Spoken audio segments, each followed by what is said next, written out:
I wasn't looking for anything. That's the part I still repeat to myself like a weak defense. I had a routine: coffee in the morning, work meetings, Pilates on Thursdays, dinner with Mark, my husband. Around 8:30, we'd been married for 6 years, comfortable, predictable, safe. Then came the train delay. It was a rainy Wednesday. I had just missed my regular commute, and the platform was packed with wet umbrellas and irritated sighs.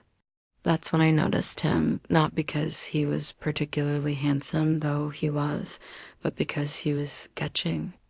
Yes, sketching. In the middle of the chaos, with a small notebook balanced on one knee, he moved his pencil with calm precision, occasionally glancing up. His hair was damp, his coat half soaked, but he looked entirely absorbed. Curious, I edged closer. I didn't say anything, but he noticed. "Do you always stare at strangers who draw badly?" he asked without looking up. I laughed, caught. "Only when it's raining," I said, surprised by my own flirtation. He finally looked at me then and smiled. It was the kind of smile that made you want to say yes to something stupid. His name was Elias. We ended up talking until the next train arrived, 23 minutes. He made me laugh, and not in a polite way. He teased me, challenged me. When we finally parted, he didn't ask for my number, just said, "Maybe we'll both get unlucky again someday." I thought about him for days. Not in a romantic way, I told myself. Just curiosity, just the novelty. But I started timing my commute differently, just in case. It took a week before I saw him again. Same platform, same rain. Only this time, he was waiting for me, ... "I was beginning to think you were a figment of train-related stress," he said. I smiled, heart racing a little. "Or just someone with better timing." That time, he asked if I wanted coffee while we waited. I said yes. That's how it began. These stolen little moments between schedules. It didn't feel like cheating. Not at first. It felt like pretending. Like I was slipping into a version of myself that didn't exist inside marriage. Carefree, witty, watched. He never asked about my personal life, and I never offered. It was as if our connection existed in a sealed vacuum. No last names, no commitments, no expectations. We shared stories, jokes, glances that lingered half a second too long. And one day, after a delayed train turned into lunch, our hands touched. The touch was brief. Fingers grazing across a napkin passed too slowly, but it sparked something sharp and dangerous. I pulled my hand back, but not because I didn't want it. Because I wanted it too much. I looked up. Elias was watching me, not apologizing, just waiting. I remember my breath caught, and I hated how good it felt to be noticed like that. That night, I went home to Mark and tried to act normal. We watched a documentary about wild horses. He rested his hand on my leg the way he always did, familiar, warm, expected. I smiled and leaned in. But inside, my mind kept slipping back to a pencil-stained napkin and a crooked smile. It got worse, or better, depending on how you look at it. Elias and I kept accidentally running into each other. We started meeting intentionally. At first, it was safe places, coffee shops, bookstores, galleries. Places where you could be invisible if you wanted to. And then he kissed me. I wish I could say I hesitated. I wish I could say I thought of Mark, of vows, of guilt. But I didn't. I thought of how Elias's hands felt on my waist, the way he smelled like paper and sandalwood, and the taste of red wine on his lips. The kiss wasn't soft. It was hungry, like both of us had waited too long. I told myself it was just one kiss, one moment, one mistake. But lies come easy when you want to believe them. We met again 2 days later, and again, and again. It became a rhythm. A secret song only we could hear. I would go home to Mark and feel like I was watching my life from outside a window. With Elias, I felt awake. It wasn't just sex, though. God, that part was electric. It was the way he looked at me like I was something wild and unknowable. We could be laughing one moment and tangled in each other the next. He'd pull my hair gently, whisper things in French, trace every inch of me like he was memorizing a map. And I let him every time. I never asked what he wanted from me. I didn't want to break the illusion. But even illusions start to demand clarity when they go on too long. One morning, after I snuck back home just before sunrise, Mark stirred beside me and said, half asleep, "You smell different." I froze, my heart pounding. I muttered something about a new shampoo. He didn't question it, but I couldn't shake the way he said it, not suspicious, just observant, like a man who still noticed things about his wife. The days blurred. I stopped keeping track of how many times we met or where. Once it was in the back of a quiet museum wing, his hand pressed against the small of my back as he whispered something that made me shiver. Once in a hotel downtown, where the receptionist didn't even glance at our fake names. I began living in duality, two versions of me breathing under one ski. One cooked dinner with her husband, laughed at his jokes, made weekend plans. The other answered messages from Elias late at night, sometimes with one hand beneath the sheets while Mark slept next to me. I started wearing lipstick again, lingered in the mirror a little longer, shaved my legs even when there was no special occasion. Except there was always an occasion now. He started leaving sketches for me. Little folded pieces of paper slipped into my bag when I wasn't looking, drawings of my face, my mouth, sometimes more. I kept them in a shoebox in the back of my closet, next to the wedding photos. One day, he drew me asleep in his bed. I didn't even know he'd been watching me. "You look free when you're dreaming," he said. There was a moment, a fleeting, treacherous moment, when I imagined what it would be like to leave. Not just Mark, but the whole life. The joint bank account, the dinner parties with couples who never asked the hard questions, the routines that once made me feel safe and now made me feel suffocated. I didn't hate Mark. That was the worst part. I loved him. But in a slow, soft way, like how you love your childhood home. Elias was a wildfire. He didn't ask permission to burn, and I let him. Every time we met, he touched me like he was trying to uncover something buried beneath my skin. He learned how to read my breath, my silences, my limits. Then he pushed past them. I started dreaming about him, even when I didn't want to. Woke up guilty and wet and aching for a version of myself I couldn't be with Mark. And yet I never told Elias about my husband, not directly. He must have known. I never stayed overnight. I never introduced him to anyone. I sometimes flinched when my phone rang. But he never asked. He accepted the pieces of me I gave him, even as the lines blurred between passion and something deeper. Then one afternoon, while we lay tangled in damp sheets and lazy laughter, he looked at me differently. "You never tell me about your real life," he said. I blinked, caught off guard. "This is real," I answered, too quickly. He smiled, but it didn't reach his eyes. "No, this is borrowed." That night I stood in the shower for almost an hour, trying to rinse off the smell of him, the sound of his voice, the question I couldn't answer. Mark knocked gently on the door. "You okay?" I told him the water just felt good. He kissed my forehead through the steam and said, "Don't stay too long." And something in me cracked. The crack wasn't loud. It didn't feel like lightning or thunder. It felt like a soft seam finally pulling apart after years of quiet pressure. I stood there wrapped in a towel, staring at my reflection. My eyes looked older, hungrier, maybe even a little hollow. I wondered if Mark could see it, if Elias had put it there. The next day, I avoided Elias's messages.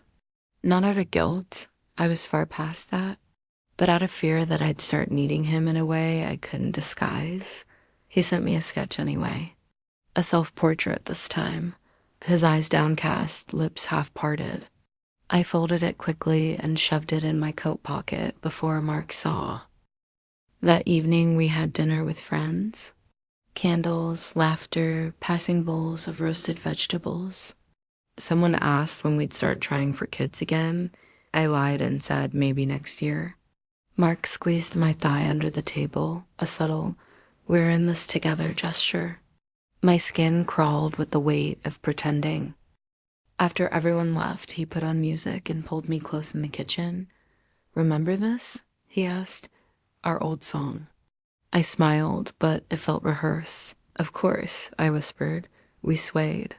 His hands were gentle, familiar. I rested my head on his chest and pretended I wasn't thinking about Elias pressing me against a wall 2 nights ago, breathing into my neck. I started hearing Elias in everything, a phrase on the radio, a stranger's laugh. Once, in a meeting, I caught myself doodling the shape of his jaw. I deleted his number 3 times. I memorized it first. He didn't chase. He just waited. Until I broke again. And I always did. I called him on a Friday. Rain again. It always seemed to rain when something irreversible was about to happen. I didn't say hello. I just said, tell me to come. He didn't hesitate. Come. 22 minutes later, I was in his apartment. My coat hit the floor before the door closed. My hands were in his hair. I didn't want tenderness. I wanted to forget everything else. He didn't ask why I came back. He didn't need to. His mouth moved over my skin like a prayer and a punishment at once. He bit my shoulder, left marks I had to cover with scarves for days. He didn't care that I lied to Mark about a conference. I didn't care that I lied to myself. That night, lying next to Elias, I stared at the ceiling fan spinning shadows across the wall. What happens to us? I whispered. He turned to me, his fingers tracing my hip. You tell me? And I had no answer. Just silence thick as smoke and the rising sense that soon something was going to break completely. The next morning, I left his apartment before sunrise. The streets were still dark, painted with the dull gold of street lamps and the occasional flicker of headlights. My phone buzzed twice, once a reminder from my calendar about Mark's parents coming to dinner that night. The second a message from Elias, still smells like you in here. I didn't reply. I tucked the phone into my coat and walked faster. When I got home, Mark was still asleep. His hair messy against the pillow, lips parted slightly. I watched him for a second too long, trying to remember how it felt to want just this. To be enough for each other. His alarm buzzed, and I slipped into bed beside him, breath steady, like nothing had happened. That evening was painfully normal. His mom brought wine, his dad made a joke about traffic, and I stirred risotto while thinking about how Elias once kissed my back while I cooked pasta in only a shirt. I wondered if anyone could smell the guilt on me, if it clung to my hair, my fingertips, my voice. Later, after the dishes were clean and the parents gone, Mark kissed the back of my neck and whispered, let's go to bed early. I didn't protest. I let him undress me slowly, kiss me softly, move like someone who trusted me completely. It was the worst part, how gently he loved me. I closed my eyes and thought of Elias's hands, rough and urgent, the way he didn't ask for permission. After, I curled into Mark's chest and stared at the ceiling. I wondered if he noticed the way I tensed. If he was choosing not to see it, people do that sometimes. Pretend they're still happy because the alternative feels like chaos. I was becoming an expert at pretending. The next time I saw Elias, he was waiting for me outside my office building. No warning, no message. Just standing there in a dark coat, holding 2 coffees and that same unrushed calm that had drawn me in the very first time. You look tired, he said, handing me the cup. I thought you might need a reason to smile.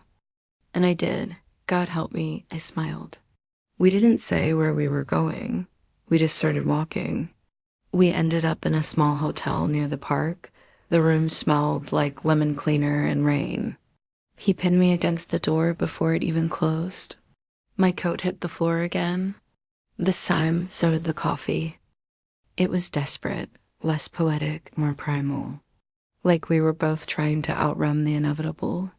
Afterwards, lying in the tangle of white sheets, I asked, "What are we doing?" He looked at me for a long time before answering. "I think we're falling," he said, "and hoping we don't hit the ground." I laughed, but it caught in my throat. Falling. That's exactly how it felt, not flying. Not floating, falling, fast and blind. And the ground was getting closer. I started waking up before Mark just to sit in the quiet and remember who I was before all this. But the truth is, I couldn't. The version of me before Elias felt like a shadow, polite, reliable, muted. Now I was louder on the inside, even if no one could hear it. The lies multiplied. A gallery opening, a yoga class, drinks with old friends. I layered them carefully, never reusing the same one too close together. Mark never doubted me. That kind of trust is both beautiful and devastating. Every time I kissed him goodbye, something inside me winced. Elias started texting me less often, but when he did, it was never small talk. "Are you wearing the necklace I like?" Or, "Do you think about me when you're with him?" He never used my name. Always you, like I was something specific, singular, not just another woman in a double life. One night, I came to him in the rain again. No umbrella, no excuse. He opened the door, looked at me soaked to the bone, and didn't say a word, just pulled me in. We didn't even make it to the bedroom.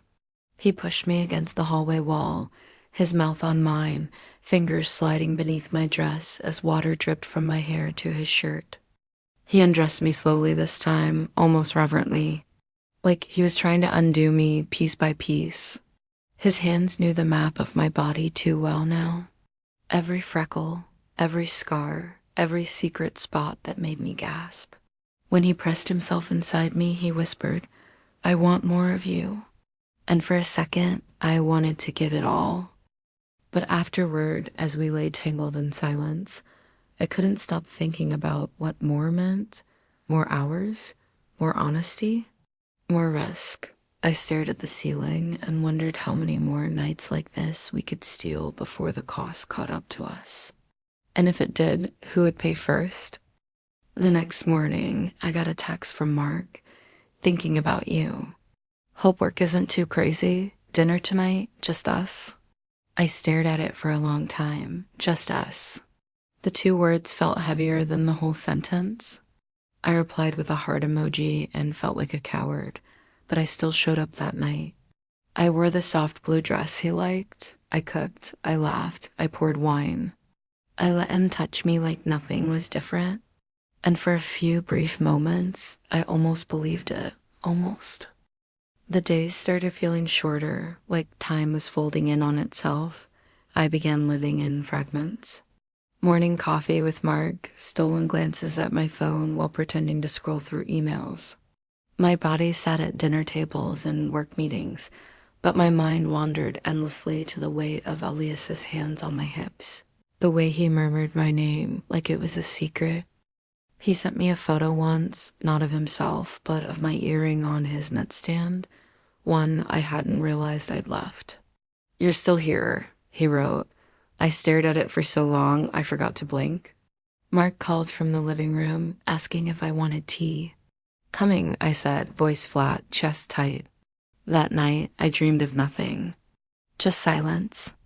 When Elias and I met again, it was at a bookstore. Not a hotel, not an apartment. Just rows of paper and ink and soft lighting.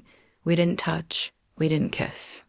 We walked through the aisles like strangers sharing a secret.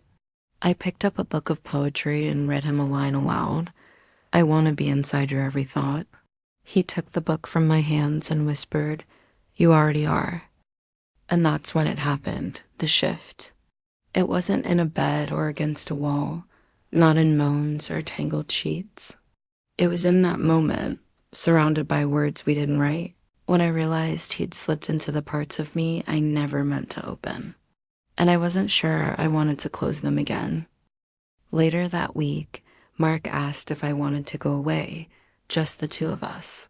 It's been a while, he said, eyes soft. Guilt tightened around my ribs like a corset. Yeah, I replied, forcing a smile. It sounds nice. But my hands shook when I packed my bag, knowing that Elias would notice my silence, and worse, that I wanted him to.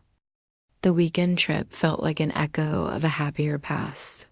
Wine by the fireplace, long walks, holding hands like we used to. Mark tried. He really did. And I tried too. Tried to see only him, to feel only him. But in the quiet moments, when his hand brushed mine or he laughed into my neck, my mind betrayed me. I saw Elias's smirk, felt his breath. I hated myself for it. I told Elias nothing about the trip. But when I returned, he was waiting. Not physically, just a text. No words. Just a photo of the earring again, this time next to a fresh cigarette and a match. He was saying something without saying anything. I stared at the screen for 5 minutes, then deleted the message. But not the photo. I didn't reply to his message, but I couldn't stop thinking about it. The image of that earring on his table, like a piece of me he kept in his space. A part of me felt exposed, like he was drawing something from me that I couldn't control. Mark noticed the change, the way I stared off into space during dinner, the distracted smile I gave him when he kissed my forehead. He didn't comment on it, but the look in his eyes was there, the one that said he saw something but wasn't sure what it was. He always knew when I was off balance, even if he never said anything. The distance between us, though unspoken, felt bigger every day. I started to dread the silence at night. Mark asleep beside me, warm and steady, while my mind raced. What would it take for him to see? What would it take for me to stop lying to myself? I thought of Elias's touch, the way he made me feel like I was finally waking up from a long, cold sleep. I needed him again. The next time I saw Elias, we didn't waste time. There was no talk, no questions. Just a room and the weight of our bodies pressed together, desperate and familiar. It was different this time, not just physical, but something deeper. I felt him pulling pieces of me apart, and for once, I didn't try to stop it. Afterward, he looked at me with that same unreadable expression, as though he were seeing something I couldn't understand. You want to be free, he said, his voice low. But you're afraid to fall. I didn't know what to say, it was the truth. I wanted freedom, but I feared it. Freedom meant letting go of everything I'd built. Of Mark, of the life I'd constructed. I'm not afraid to fall, I replied, more to myself than to him. But even as the words left my mouth, I knew they weren't true. I was terrified. Every choice I made, every stolen moment with Elias, every lie to Mark, was leading me to a place where I couldn't turn back. When I returned home, I didn't look at Mark for a few moments. The weight of what I had just done settled around me like a fog. He smiled when I walked in, kissed me on the cheek, and I couldn't tell if it was love or pity in his eyes. How was your day? He asked, his voice warm, unaware of the storm inside me. It was fine. I replied, forcing a smile. The words tasted bitter. I kissed him back, but it felt like I was kissing a ghost. Someone I used to love, someone I still cared for, but someone who couldn't fill the space inside me anymore. The space Elias had carved out without even trying. The days blurred into one another. I kept up appearances, dinners with friends, calls with family, the quiet hum of my life moving forward while my mind remained tethered to Elias. I didn't know when it happened, but it became clearer. I was living 2 lives, one with Mark, one with him. Each of them had a piece of me, and I was running out of pieces to give. Mark noticed the distance, of course. He didn't say anything, but I saw it in the way he looked at me when we were alone. There was a question behind his gaze, an unspoken doubt, but I couldn't bring myself to address it. It felt too dangerous, too raw. So I kept pretending. One night, Elias invited me to a gallery opening.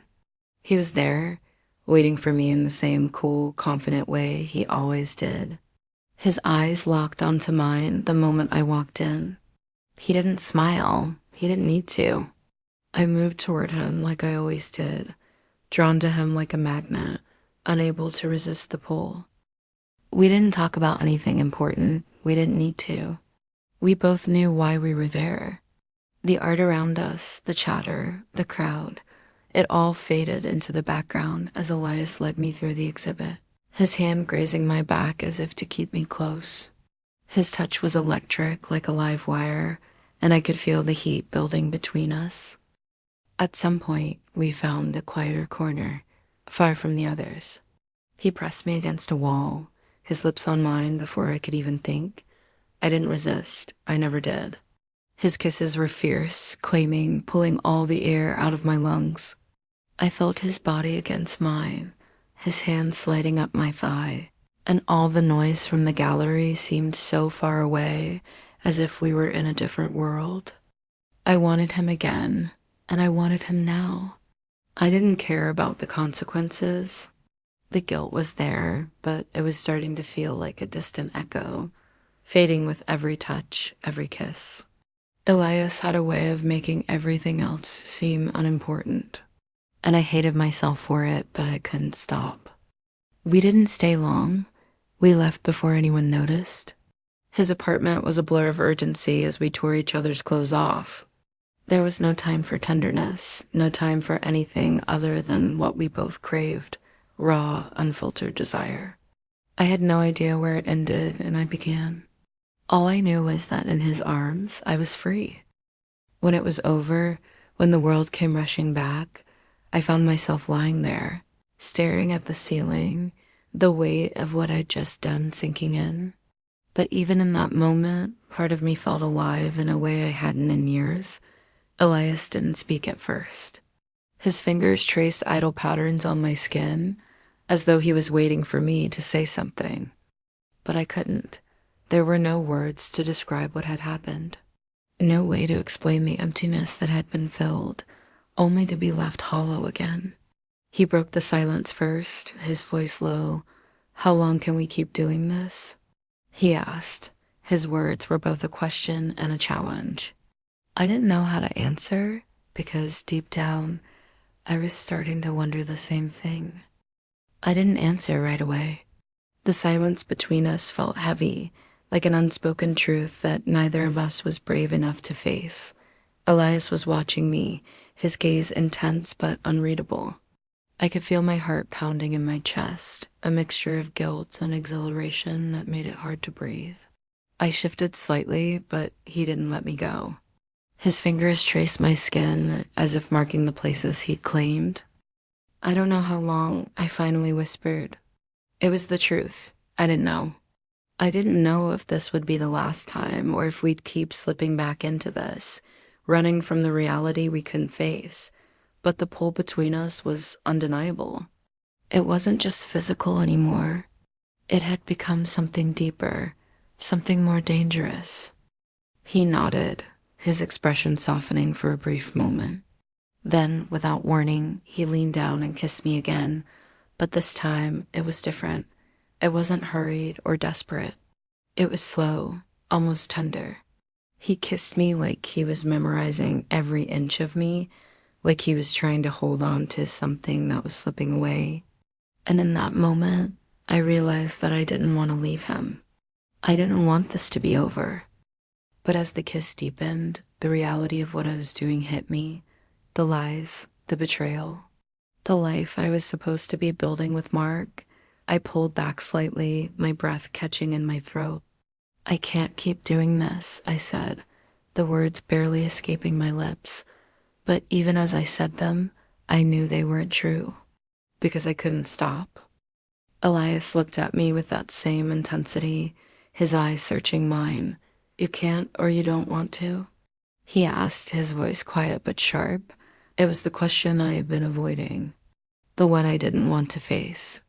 But now, with him so close, I couldn't escape it. I didn't answer right away. Instead, I closed my eyes, trying to push the thoughts of Mark, of everything I was throwing away out of my mind, but they wouldn't go. I could hear his voice in my head, the way he laughed, the way he kissed me with all the tenderness he had to offer. And yet, here I was in Elias's arms, questioning everything. I opened my eyes and met Elias's gaze. I don't know what I want, I admitted. I don't know how to fix this. It felt like a confession, but it was also a plea for something I couldn't put into words. I wanted to be free of this guilt, of this double life, but I didn't want to lose him.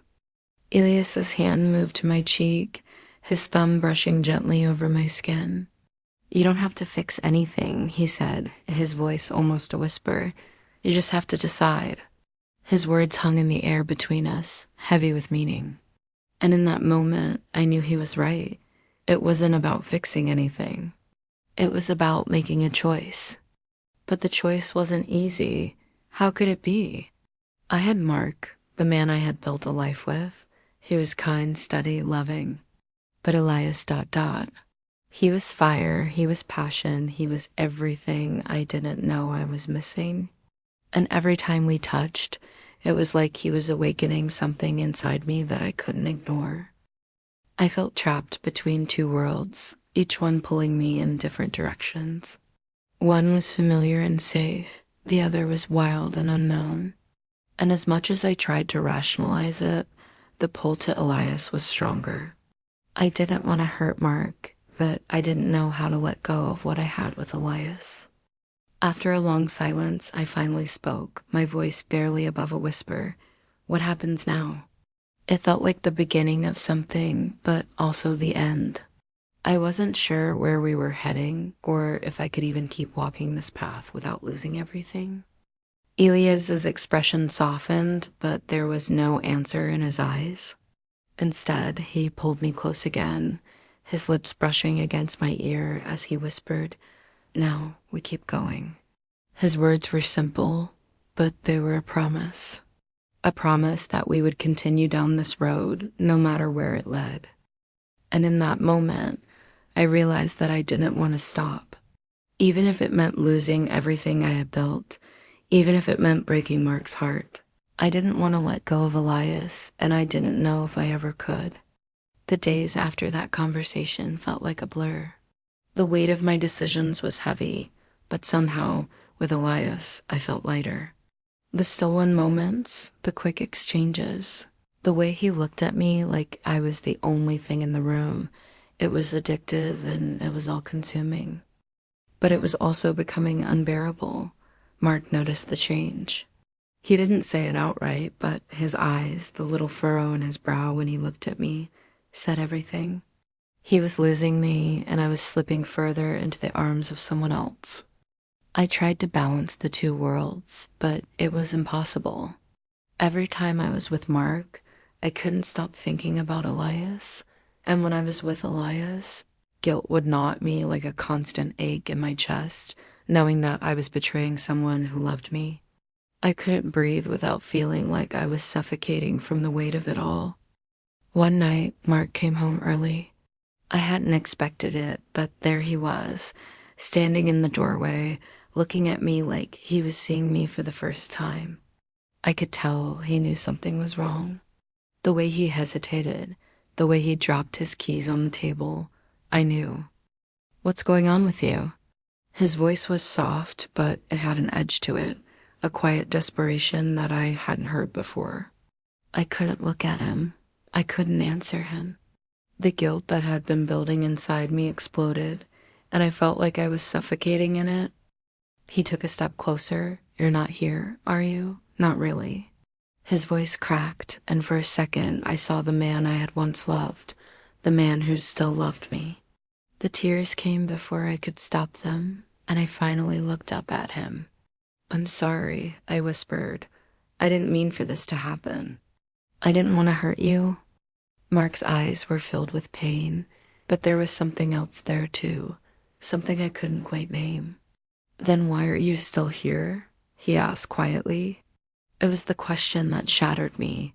I didn't have an answer. I had nothing left to say. That night, I left. I didn't know what to do anymore or where to go, but I couldn't stay with Mark, not when I was so lost in someone else. I went to Elias's apartment, the place where I had felt more alive than I ever had with Mark. He opened the door without a word, and I walked in like I had always belonged there. We didn't talk, we didn't need to. The decision had already been made. There were no more lies to tell, no more pretending. This was the reality I had chosen, for better or worse. But as I stood there with him, I felt a strange emptiness. I had crossed a line I couldn't uncross. I had chosen Elias over everything I had with Mark, and the weight of that decision felt heavier than I expected. For a long time, I just stared at him, unsure of what came next. He didn't say anything either. He just kissed me, and for a moment, I let myself be consumed by it. But even as I gave myself to him, I couldn't shake the feeling that I had just made the biggest mistake of my life. Days turned into weeks, and I found myself living more in Elias's world than in my own. We were constantly together, but something was changing. I wasn't sure if it was me or him or both of us, but the intensity, the passion, it wasn't the same. And I realized with a sickening clarity that I had been so focused on escaping my life with Mark that I hadn't thought about what would happen after the escape. I was lost. I had burned bridges with Mark, and now I was questioning everything about my life with Elias. The excitement of the affair, the thrill of the secrecy was starting to fade, and all that was left was the hollow feeling inside me. I had thought I was chasing freedom, but I had only found more chains. Eventually, I sat down with Elias and told him the truth. It wasn't a grand confrontation or a dramatic moment. It was simple. I don't know if I can do this anymore, I said quietly. His expression was unreadable, but his eyes softened and he nodded slowly. I know, he said. I felt it too. And just like that, everything between us unraveled. There were no final words, no promises, no angry goodbyes. It was just done. The fire that had burned so brightly between us had faded into ash, and I was left standing in the wreckage of everything I had built. I went back to Mark. It wasn't easy. There was no romantic reunion, no sweeping gestures. It was just the quiet return of someone who had gone astray, trying to find their way back. But Mark didn't take me back right away. It took time, a lot of time. And even then, things were never quite the same. I couldn't undo the things I had done, the choices I had made. But I knew that I would have to live with them for better or worse. And maybe, just maybe, that was the hardest part of all.